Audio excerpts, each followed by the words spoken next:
3월 23일 화요일 삶의 기적을 익히는 30분 예배를 시작하도록 하겠습니다. 하나님께서 오늘 우리에게 주신 말씀은 룻기 1장 6절에서 10절까지 말씀입니다. 이 말씀 제가 봉독하도록 하겠습니다. 그 여인이 모압 지방에서 여호와께서 자기 백성을 돌보시사 그들에게 양식을 주었다함을 듣고 이에 두 며느리와 함께 일어나 모압 지방에서 돌아오려 하여 있던 곳에서 나오고 두 며느리도 그와 함께하여 유다 땅으로 돌아가려고 길을 가다가 나오미가 두 며느리에게 이르되 너희는 각기 너희 어머니의 집으로 돌아가라.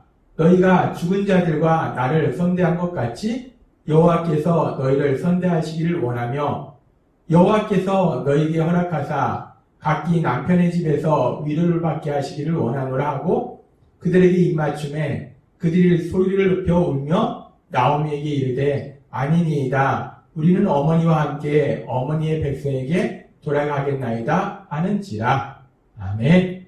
오늘 이 시간 하나님께서 주시는 말씀을 듣기 전에 잠시 기도하는 시간 갖도록 하겠습니다. 하나님 아버지 감사합니다. 오늘도 저희들 사랑하셔서 우리를 사랑하신 하나님 만날 수 있는 예배의 자리로 인도해 주시니 감사합니다. 아버지 하나님, 오늘도 이 시간 우리 하나님께서 우리를 사랑하셔서 말씀하실 때 그 말씀을 통해서 우리가 진리를 깨닫게 하시고 그 진리를 믿게 하셔서 진리를 통해서 자유함을 누릴 수 있는 저희가 될 수 있도록 은혜 베풀어 주옵소서. 예수님의 이름으로 감사하며 기도드리옵나이다. 아멘. 하나님께서 오늘 우리에게 말씀하신 룻기 1장 6절에서 10절의 말씀은 이제 자신들이 살고 있던 땅, 그 베들레헴 땅에 흉년이 들어서 모압 땅으로 이사를 했던 이 나오미가 다시 자신의 고향 베들레헴 땅으로 가기로 결단하는 장면에 대한 말씀입니다. 하나님께서는 어제 우리에게 룻기 1장 1절에서 5절의 말씀을 통해서 이 엘리멜렉과 나오미가 베들레헴 땅에 살고 있었는데 그 땅에 흉년이 드니까 흉년이라는 그 삶의 문제를 해결하기 위해서 이들이 어떻게 했는가? 하나님의 말씀대로 하지 아니하고 내 생각에는 여기는 흉년이 들었으니까 옆에 모압으로 가서 살면 우리 가족이 행복하게 살겠다라고 그들이 생각하고 모압으로 이사하는 장면에 대해서 말씀하셨습니다. 그런데 그렇게 하나님의 말씀대로 하지 아니하고 내 생각에는 이라고 그들이 진행했을 때 그들이 행복한 것이 아니라 그들의 삶은 더 큰 고통으로 빠져들어가는 것을 우리가 볼 수 있었습니다. 엘리멜렉은 그 모압 땅에서 죽고 두 아들도 젊은 나이에 이 땅을 떠나게 됩니다. 삶이 더 고통스러워집니다. 그렇게 자신의 생각대로 살고 있었을 때 그래서 그 삶이 고통스러운 삶으로 나아가고 있을 때 그런 나오미를 불쌍히 여기시는 하나님께서 고통 중에 있는 그 나오미에게 은혜를 베푸십니다. 나오미에게 어떤 은혜가 임하는가? 그 고통 속에서 나오미가 하나님께서 자신의 고향 베들레헴 땅에 놀라운 역사를 행하셨다는 그 소식을 듣게 됩니다. 룻기 1장 6절 말씀. 그 여인이 모압 지방에서 여호와께서 자기 백성을 돌보시사 그들에게 양식을 주셨다함을 듣고 이에 두 며느리와 함께 일어나 모압 지방에서 돌아오려 하여. 여기 보면 그 여인이 모압 지방에서 여호와께서 자기 백성을 돌보시사 그들에게 양식을 주었다함을 듣고 라고 말씀합니다. 이 나오미가 모압 땅에 있었는데 자신의 고향 베들레헴 땅에 이제 양식이 풍성해졌다. 이 베들레헴이라는 그 지명 자체가 빵의 집, 식량의 집, 즉 식량이 풍성한 곳이었는데 그 식량이 풍성한 곳에 흉년이 들어서 식량이 없어서 살기가 힘들어졌습니다. 근데 그 베들레헴이 다시 그 식량이 풍성해졌다는, 이 양식이 풍성해졌다는 그 너무나 기쁜 소식을 듣게 됩니다. 하나님께서 그 베들레헴 땅 그 사람들을 불쌍히 여기셔서 다시금 은혜를 베푸신 겁니다. 근데 우리가 여기서 아주 중요한 진리를 깨달을 수 있습니다. 지금 이 성경은 이 베들레헴에 단순히 양식이 많아졌다라고 표현하고 있지 않고 뭐라고 말씀하냐면 하나님께서 그들에게 양식을 주셨다라고 말씀합니다. 하나님께서 그 베들레헴 땅 지역의 사람들에게 양식을 주셨다는 거예요. 먹을 걸 주셨다는 겁니다. 이 말씀은 우리가 출애굽기에 보면은 하나님께서 이스라엘 백성을 애굽에서 구해주시고 광야 생활할 때 그 광야에서 먹을 것이 없으니까 하나님께서 초자연적인 역사로 만나를 하늘에서 내려주십니다. 그럼 지금 이 베들레헴 땅에 하나님께서 그 광야 생활에서 역사하신 그 초자연적인 역사로 양식을 하늘에서 내려주신 것인가? 그것은 아니라는 겁니다. 하나님께서 만나를 내려주시듯이 그렇게 초자연적인 역사로 양식을 내려주신 것이 아니고, 지금 여기는 자세히 설명하고 있지 않지만 지금 이 상황은 베들레헴 지역 사람들이 열심히 농사를 지었는데 그 농사진 것이 풍년이 돼서 곡식이 많아진 거예요. 그런데 성경은 그들이 열심히 해서 풍년이 들어서 곡식이 많아졌다라고 말씀하지 않고 하나님께서 그들에게 양식을 주셨다라고 말씀한다는 겁니다. 그렇습니다. 우리가 세상을 살아가면서 우리가 물론 열심히 해서 우리가 뭔가 우리 손에 무언가를 가지게 되지만 그것이 결국은 우리의 노력이 아니라 하나님께서 허락하시지 않으면 그 어느 것 하나도 우리가 가질 수 없다는 것입니다. 그래서 하나님께서는 시편 127장 1절의 말씀과 신명기 28장 8절의 말씀을 통해서 이렇게 말씀하실 때, 여호와께서 집을 세우지 아니하시면 세우는 자의 수고가 헛되며 여호와께서 성을 지키지 아니하시면 파수꾼에 깨어있음이 헛되도다. 사람이 아무리 노력해도 하나님께서 지켜주시지 않으면 그 모든 것이 헛되다는 거예요. 아무리 열심히 해도 하나님께서 도와주시지 않으면 그 모든 것이 헛되게 날아간다는 것입니다. 그러면서 신명기 28장 8절은 놀라운 말씀을 주십니다.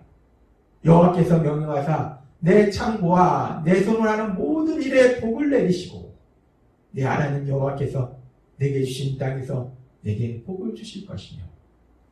아멘. 신명기 28장 8절의 말씀은 하나님의 말씀대로 순종의 삶을 사는 사람들에게 주시는 복입니다. 지금 오늘도 이 시간 하나님의 말씀에 순종해서 우리를 사랑하신 하나님, 그 하나님 만날 수 있는 이 예배의 자리에 나오신 우리 성도님들에게 이 신명기 28장 8절의 말씀이 현실로 이루어질 걸 믿습니다. 우리 성도님들의 삶 속에 하나님께서 복을 주사 하는 모든 일에 하나님께서 행하신 놀라운 역사가 체험되어질 걸 믿습니다. 이렇게 지금 하나님께서는 놀라운 역사를 베들레헴에 이루신 거예요. 그런데 모압에서 남편도 잃고 두 아들도 잃고 고통 속에 살고 있던 이 나오미가 하나님께서 자신의 고향에서 행하신 그 놀라운 역사를 듣게 됩니다. 그 놀라운 은혜의 소식을 듣게 됩니다. 그런데 우리가 하나님의 이 놀라운 은혜의 소식을 들을 수 있는 것이 사실은 복입니다. 단순히 우리의 삶의 문제가 해결되는 것, 물론 그것도 복이지만 그것보다 더 중요한 복은 하나님의 하시는 그 은혜에 대해서 들을 수 있는 것이 복이고, 그 은혜가 가득한 하나님의 말씀을 들을 수 있는 것, 그것이 참된 복이라는 겁니다. 그것이 복의 시작이라는 겁니다. 그래서 우리 예수님께서는 마태복음 13장 16절에서 이렇게 말씀합니다. 그러나 너희 눈은 봄으로 너희 귀는 들음으로 복이 있도다. 아멘. 우리가 하나님이 어떤 가시적인 역사를 행하시는 거 복입니다. 그런데 그 모든 거의 시작은 어디부터 시작하는가? 하나님의 말씀을 듣는 거, 은혜가 가득한 하나님의 말씀을 듣는 것이 복이라는 거예요. 그래서 예수님께서 말씀하시는 겁니다. 듣는 것이 복이다. 그런데 지금 이 나오미는 현실의 삶 속에는 고통 속에 있었지만 하나님이 그를 불쌍히 여기셔서 은혜를 주셔서 하나님의 하신 그 놀라운 역사에 대한 그 소식을 듣게 한 거예요. 하나님의 은혜에 대한 소식을 듣게 한 겁니다. 그러니 나오미는 복을 받은 거예요. 그렇게 하나님께서 행하신 놀라운 은혜에 대한 소식을 듣게 될 때 비로소 우리는 이제 하나님께서 예비하신 놀라운 복의 자리로 나아가게 된다는 겁니다. 그래서 성경은 계속해서 이렇게 말씀합니다. 이제 나오미가 그 은혜의 소식을 듣고 자신의 고향 베들레헴으로 다시 돌아가기로 결단하는 거예요. 그 말씀이 룻기 1장 6절에 나옵니다. 그 여인이 모압 지방에서 여호와께서 자기 백성을 돌보시사 그들에게 양식을 주었다함을 듣고 이에 두 며느리와 함께 일어나 모압 지방에서 돌아오려 하여. 지금 나오미가 이제 그 놀라운 은혜의 소식을 듣고 이제 자기의 고향으로 가려고 그 모압 지방에서 일어난 장면이 나옵니다.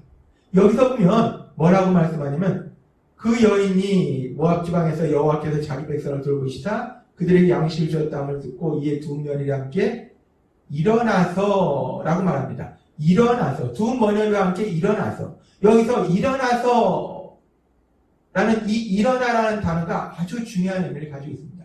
이 일어난다는 것은 1차적으로는 그 모압 지방에서 떠나기 위해서 일어나는 거예요. 근데 이 일어난다는 것은 단순히 그렇게 육체적으로 일어나는 걸 떠나서 영적인 의미가 있다는 거예요.